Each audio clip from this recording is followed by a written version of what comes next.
Hey folks, my name is Valerie, and I'm going to build a daily special deal with you folks today. All right, first let's navigate over to the deal section, and we're going to build a Flower Fridays deal.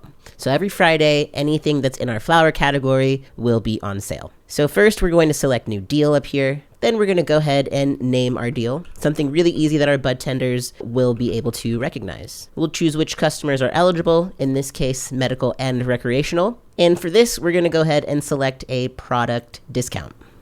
All right, so we're going to skip limitations here because we're not going to limit by order type, state, store, or customer group. We're going to go ahead and expand the time frame here. And for this, for Flower Fridays, we're going to go ahead and select our day of the week as Friday. And then we're going to move to our product discount section. Here, we're going to go ahead and use our category to narrow down our products to just flower. I'm going to go ahead and type in flower here. And we're going to set this up for both my Florida and Colorado stores. So once I've selected everything that is eligible here, let's go ahead and set our discount here. So let's just go ahead and do 20% off a flower every Friday. And we can go ahead and say that this applies to one of every selected item that is added to the cart that is in that flower category there. Next, we'll move on to additional settings, where we'll go ahead and leave all of this just as is, and then we can go ahead and save as active. All right, now let's go and test this in the cart. Let's go ahead and check someone in, go ahead and open their cart, and let's go ahead and add some flower products into here.